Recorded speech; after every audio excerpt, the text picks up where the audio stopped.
My name is Victoria Winters. As an orphan in a foundling home, I became accustomed to making decisions without guidance. I have now been forced to decide whether or not I should leave Collinwood. And part of the answer lies in the mind of a small boy.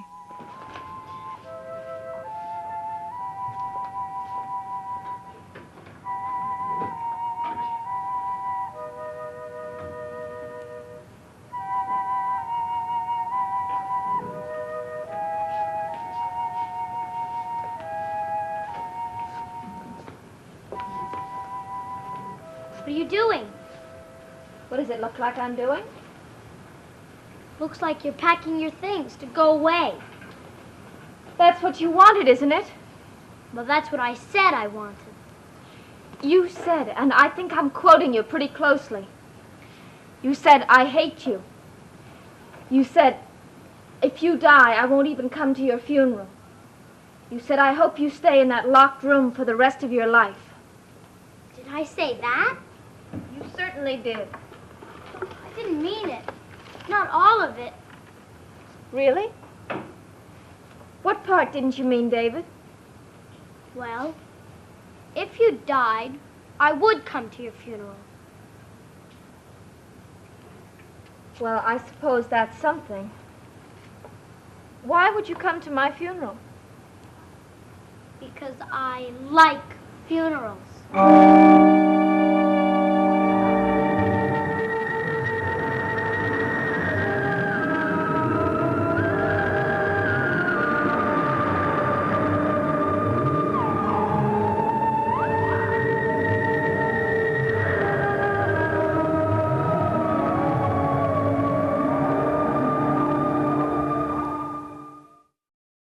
What is there about funerals that you like?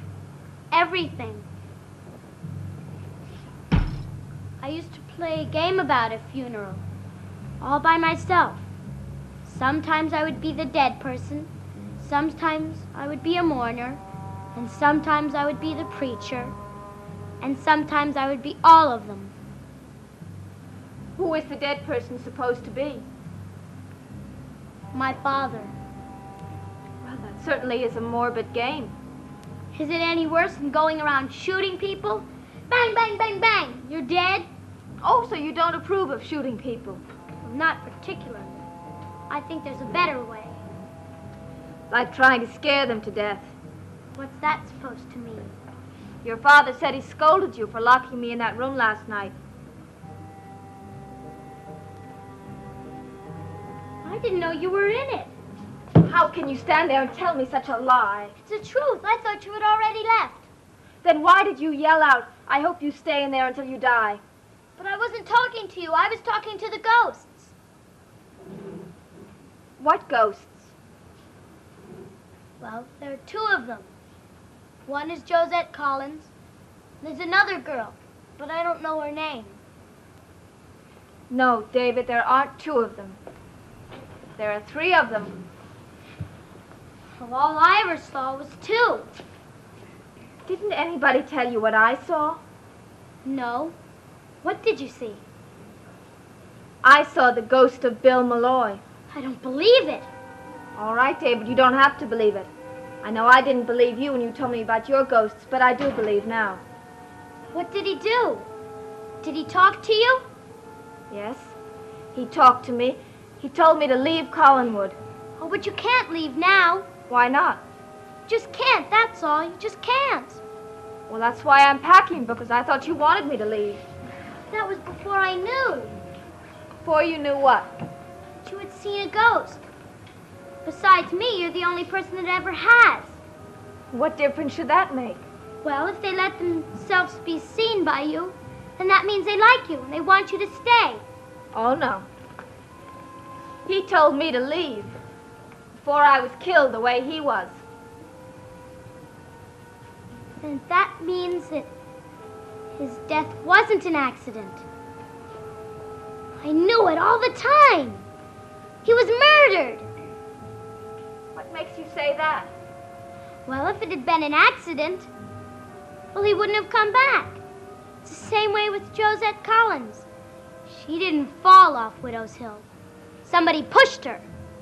Well, that was more than 100 years ago. Mr. Malloy's ghost will keep coming back for 100 years until they find out who killed him. You must know something about it.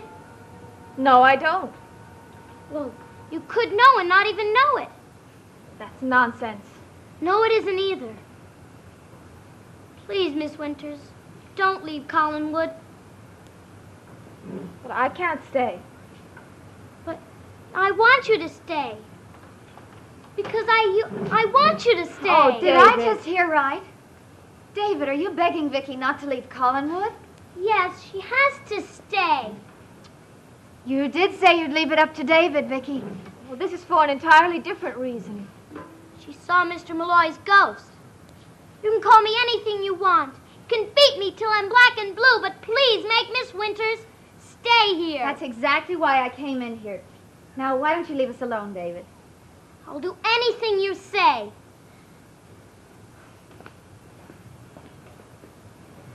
Please, Miss Winters.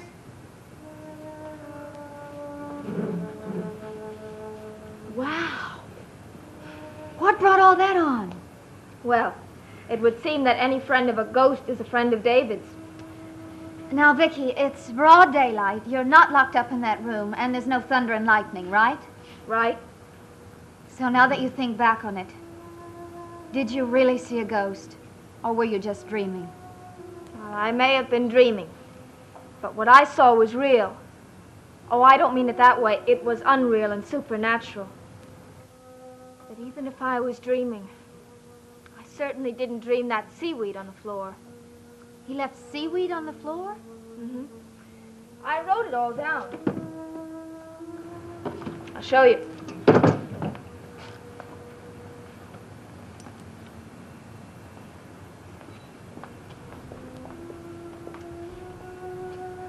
The first thing I was aware of was a harsh voice singing an old sea chanty. What will you do with a drunken sailor?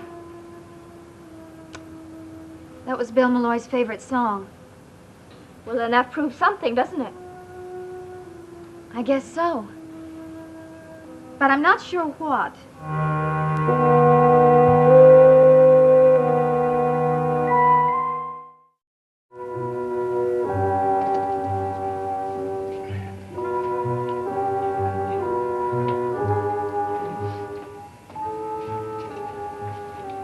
Why are you changing the lock on that door, Matthew? Because Miss Stoddard told me to. Why? A lock is supposed to keep nosy people out of places they aren't supposed to be in. Well, who would want to go in the creepy old closed-off section of the house anyway? Evidently, Miss Winters must have wanted to. What do you mean? Miss Stoddard told me that Miss Winters got back there somehow and locked herself in one of those rooms by mistake. Is that what she said? She did. Well, then I guess that must be what happened.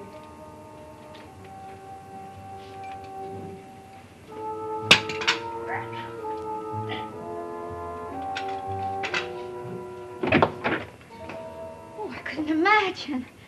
What are you doing, Matthew? I'm replacing the lock on this door, Miss Stoddard's orders.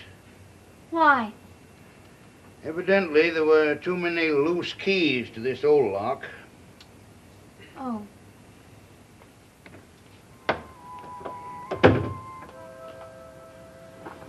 Vicky, you did say you'd leave it up to David. I know. It was very silly of me. I'd hoped that he might secretly want me to stay. But he does want you to stay. I just heard him begging you. He was practically on his hands and knees. It had nothing to do with me. It was the ghost. And that's no reason.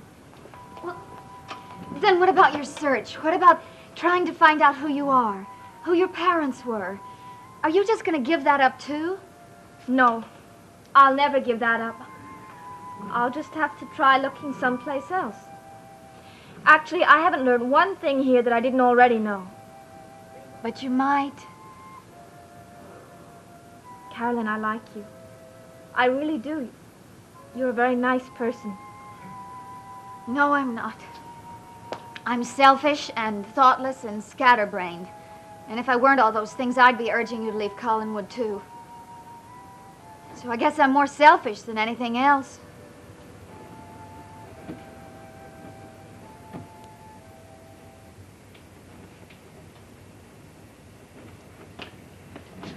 Matthew, you better come and see what I just found. What?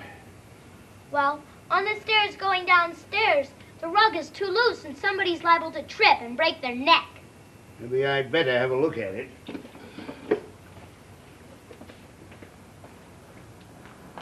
The ghost said distinctly that he had been murdered, and that the murderer was someone who lived in Collinsport. Then it said that the same thing might happen to me. Now, you wouldn't like to see that happen, would you? Of course not. I just can't believe it. If only there was some way we could get back into that room, then I could show you.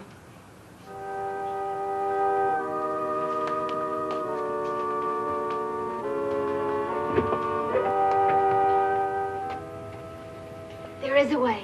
What do you mean? Well, Matthew's nowhere around, and he hasn't put the lock back in the door yet.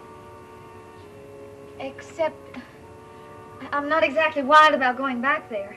Well, you said you didn't believe, so if you don't, there's nothing to be afraid of, is there? No.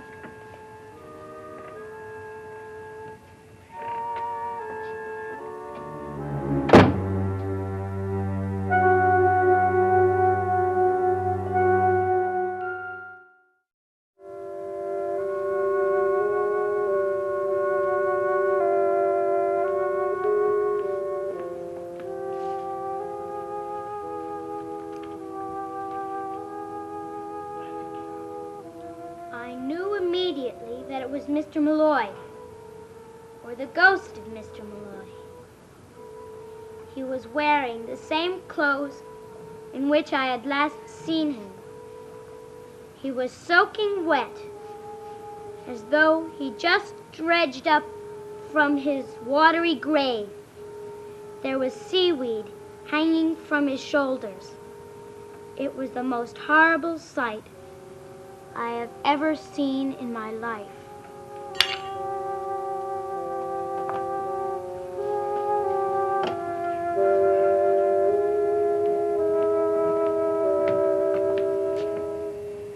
Matthew, what if there's somebody inside there?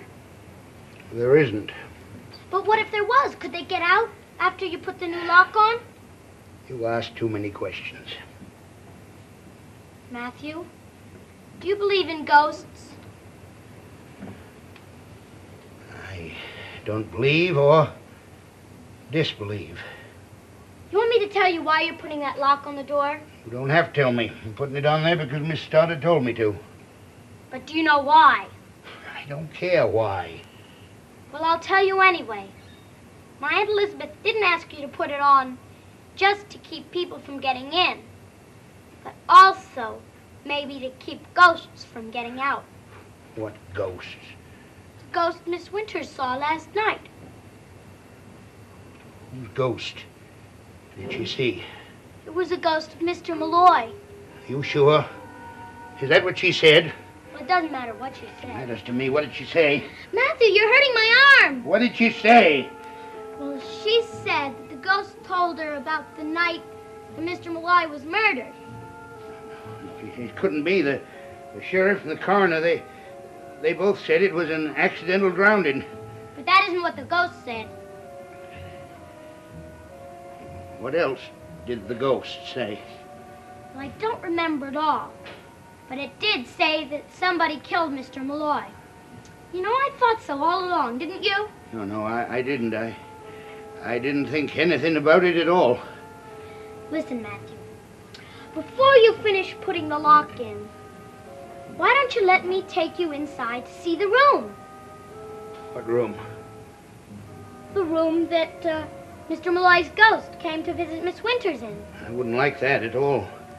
How do you know, Matthew? Maybe it's still in there. No, I don't want to. Wouldn't you like to talk to Mr. Malloy again? Why should I? Well, maybe he would tell you who killed him. He slipped and fell. Nobody killed him. So I got too much to do. Stand here and listen to your foolish stories. They aren't foolish stories either. Besides, I think someone's back there right now. That's impossible. In this house, nothing is impossible.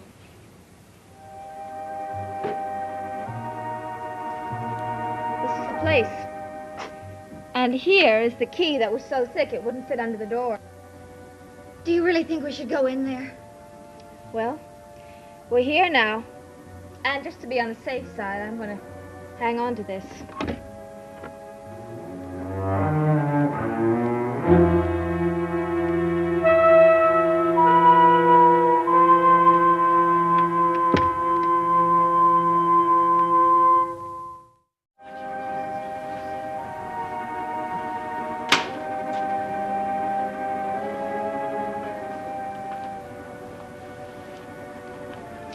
This is where you were?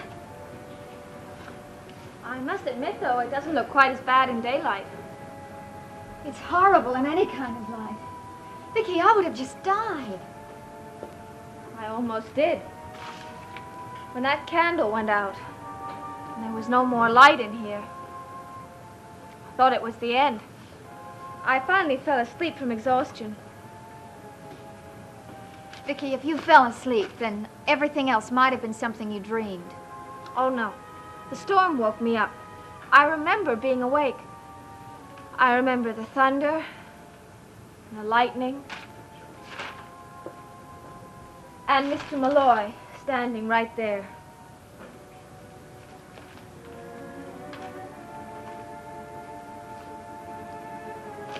Right here? He was dripping with seaweed.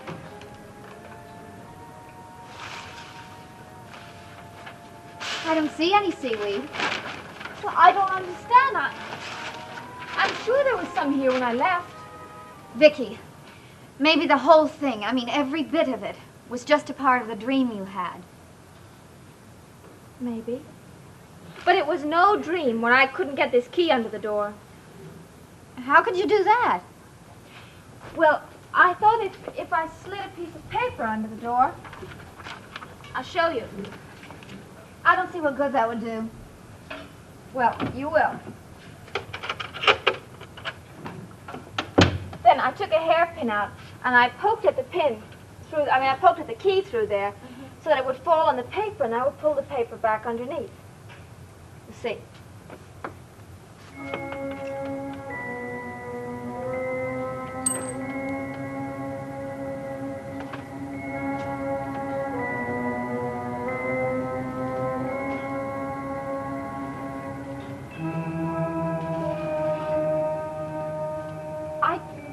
I don't understand. It wouldn't come through last night. If it had, I could have unlocked the door and gotten away. Maybe you weren't supposed to. Why? I don't know why, Vicky. Let's just get out of here. Carolyn, have you ever heard of a firm called Garner and Garner? Sure, they're my mother's lawyers in Bangor. Why? This seems to be some kind of a ledger sheet. What about it? This name, B. Hanscom. I know it. At least I think I do. I don't know what to think. This could be the clue I've been waiting for. Then there's a reason for you to stay at Collinwood. I don't know. All I know is that I'm very confused. Vicky, can we go now? Gladly.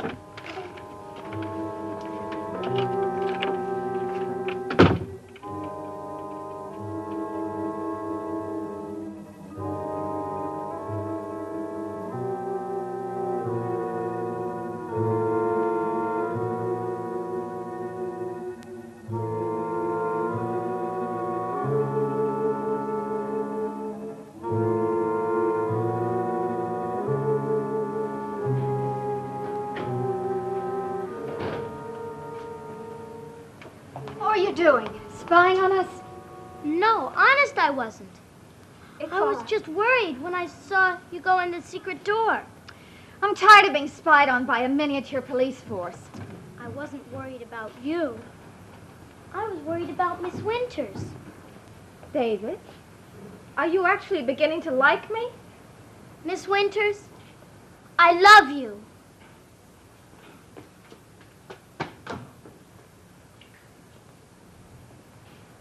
Has David ever said that about anything or anyone before? Yes. Once when he lived in Augusta, he had a little kitten he told me he loved. Oh? What happened to it? He drowned it.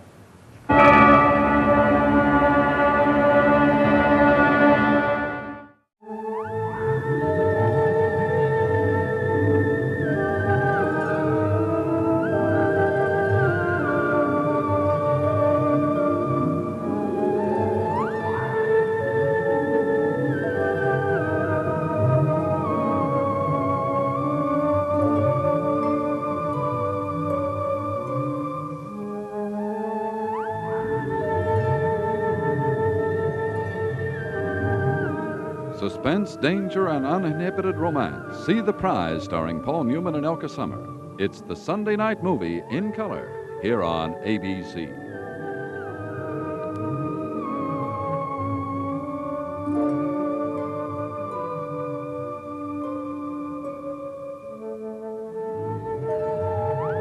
Dark Shadows is a Dan Curtis production.